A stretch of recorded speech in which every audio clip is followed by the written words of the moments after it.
Ever had your Nikon Z confidently lock focus on the wrong thing? Maybe it picked out a face in the crowd instead of your subject? Today, we're going to fix that with a quick pro-level trick that gives you instant control when subject detection doesn't cooperate. This video is for every Nikon Z shooter, whether you're into portraits, events, wildlife, or product photography.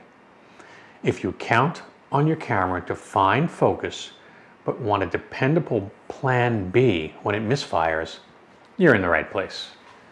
So, how do you create a smart focus override that fits right into your existing setup? Let's dive in. Hi, Joe here from Shutter Speak Photography. It's great to see your smiling face again here on YouTube. I've had the privilege of photographing the National Hockey League, major concerts in New York City, pop culture events, weddings, families, and high-end real estate. My work has been featured in magazines, newspapers, televisions, and even printed on a concert t-shirt. So I understand just how critical reliable autofocus is in the field.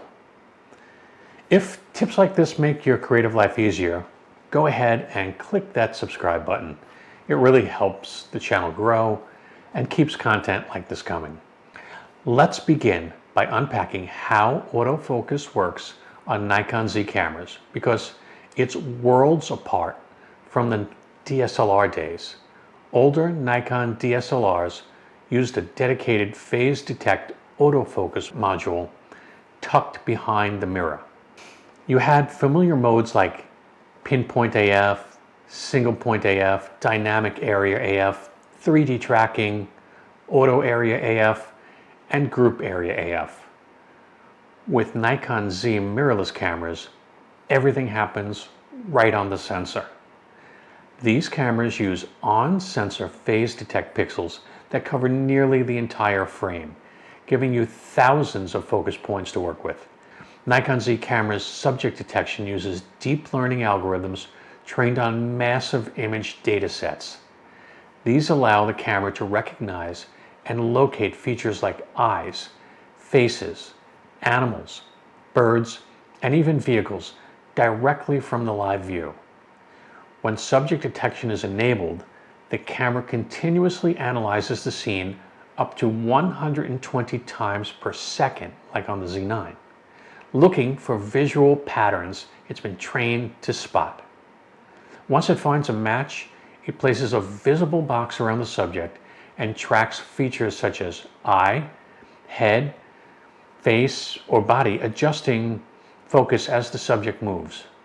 You can even tell the camera which types of subjects to prioritize and how sensitive it should be, helping it to lock onto smaller or more erratic subjects depending on your shooting scenario. Behind the scenes, the system merges phase detect and contrast detect technologies for both accuracy and low light performance. In AFS mode, it might follow up a phase detection with a contrast check. In AFC mode, it uses phase detect continuously while tracking motion from multiple sensor rows. But here's the thing. Subject detection isn't perfect.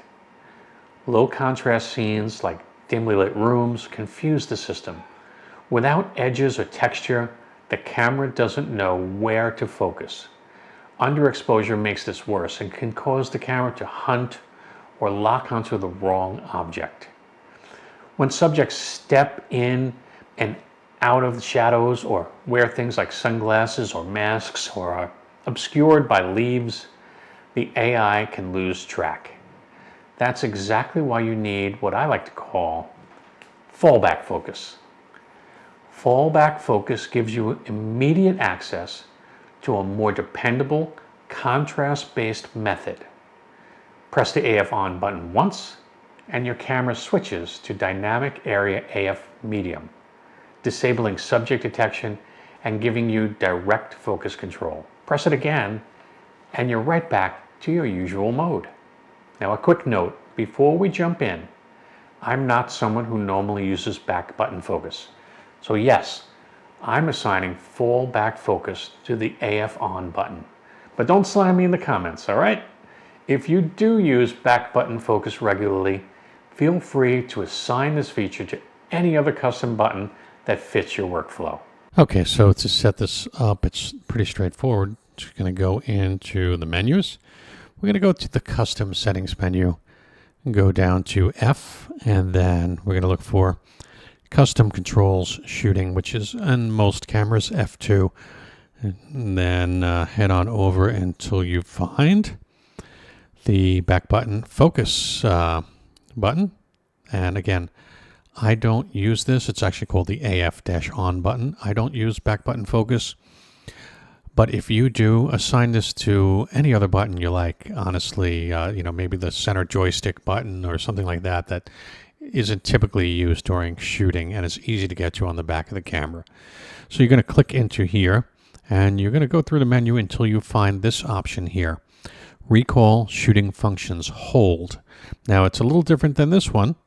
This one we want to use hold, okay? And once you select hold, you're going to scroll over to the right, and there's a bunch of stuff that you may need to shut off. And these are the things that you really only need is AF area mode. And if you again scroll to the right, you can choose which area mode you want. And what we want is one of these old contrast detection modes, like this one here, dynamic area M.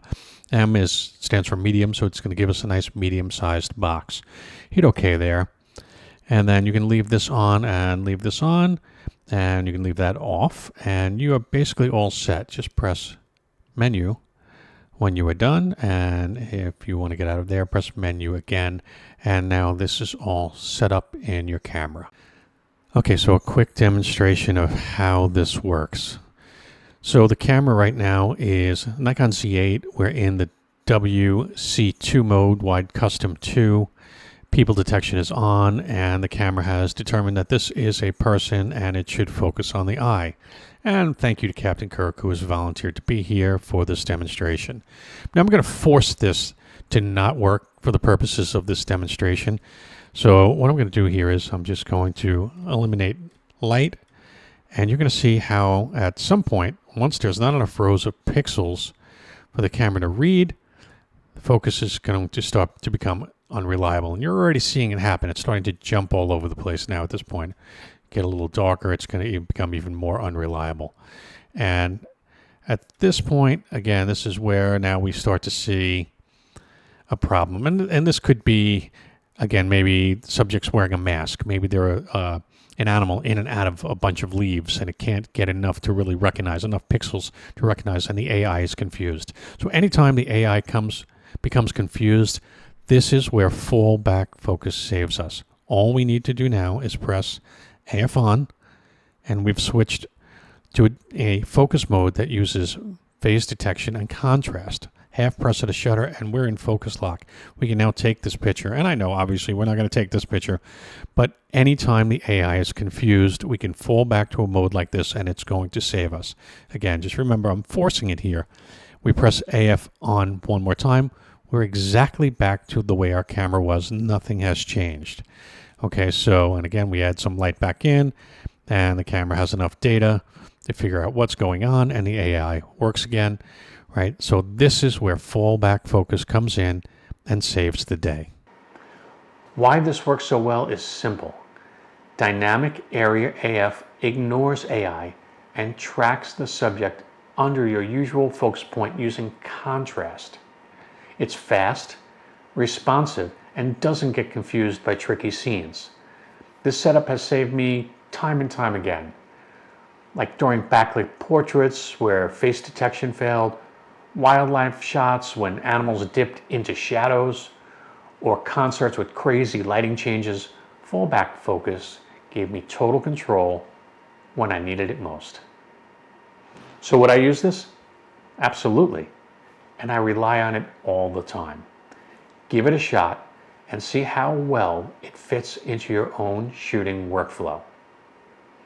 If this video has helped you out, give it a like, subscribe for more gear talk, and drop a comment below. Before you go, What's the one focus mode or button customization that saved your shot in a tricky situation? Let me know in the comments. Also, be sure to join me in the Nikon Z Facebook group. The link is in the comments. We'd love to hear from you. Thanks for watching, YouTube. I appreciate you. Until next time, stay in focus.